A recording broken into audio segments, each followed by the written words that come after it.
একদা বাংলাদেশের বণিকেরা বাণিজ্য করতে এসে তড়ি ভরিয়েছিলেন রায়গঞ্জের কুলিক নদী বন্দরে। সেই সময় বণিক সমাজের এক সওদাগর দেবীর স্বপ্নাদেশ পেয়ে নদীর ধারে রায়গঞ্জ বন্দরে প্রচলন করেন দুর্গাপুজোর। এটা প্রায় 600 বছর আগেকার কথা। সেই পুজো আজ রায়গঞ্জ শহরের বন্দর এলাকার বাসিন্দাদের রায়গঞ্জ আদি দুর্গাপুজো। সাধারণ মানুষ থেকে এলাকার ব্যবসায়ীরা চাঁদা দিয়ে এই পুজোর ব্যয় নির্বাহ করেন। অধুনা বাংলাদেশের বণিক সমাজ বড় বড় নৌকা আর বচরা নিয়ে বাণিজ্য করার জন্য নোঙ্গর করতেন কুলিক নদীর বন্দর ঘাটে। কথিত আছে তারাই এই রায়গঞ্জ আদি সার্বজনীন দুর্গাপুজোর প্রচলন করেন। এরপর কুলিক নদী দিয়ে অনেক জল বয়ে গিয়েছে, নদীর নাব্যতাও কমেছে অনেক। এখন আর আসেন না বণিকেরাও। তবে তাদের প্রচলন করা পুজো কিন্তু বন্ধ হয়ে যায়নি। এলাকার বাসিন্দারাই চাঁদা তুলে সার্বজনীনভাবে দুর্গাপুজো করে চলেছেন। রায়গঞ্জ আদি সার্বজনীন দুর্গোৎসব কমিটির প্রবীণ সদস্য ভবানী প্রসাদ সাহা জানালেন, তাদের 6 পূর্বপুরুষও জানাতে পারেননি পুজোর বয়স কত।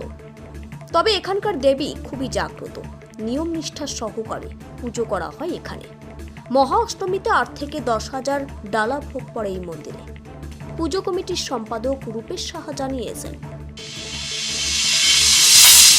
এই পুজোর শুরুয়াত নিয়ে দেখুন, যারা আমাদের পূর্বপুরুষ ছিল তাদের মুখে আমার বাবারা শুনেছে, ঠাকুরদারা শুনেছে, বিভিন্ন রকম মতামত শোনা গেছে। কেউ বলে যে এখানে কুলি নদীতে বাণিজ্য করতে বহু বড় বড় ব্যবসায়ীরা আসতো, বণিকরা আসতেন তাদের বজ্রা নৌকা নিয়ে এখানে এসে তারা বাণিজ্য করতেন। বাণিজ্য করার পরে এখানে এই পুজোটা তারাই প্রতিষ্ঠা করেছে।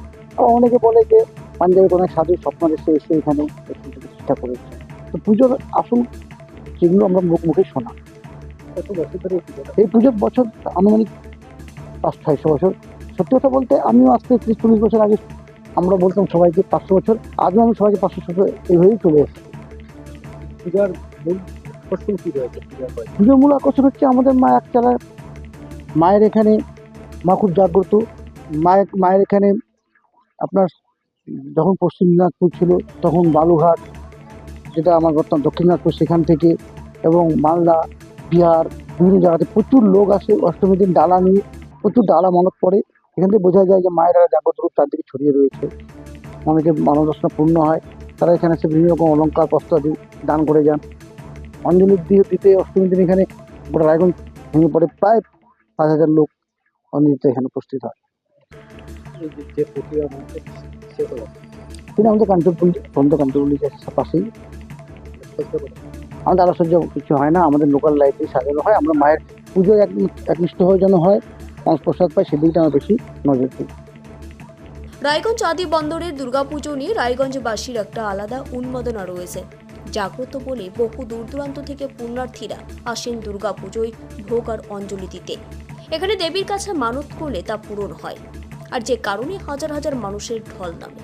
এবারও শুরু হয়েছে পুজোর প্রস্তুতি।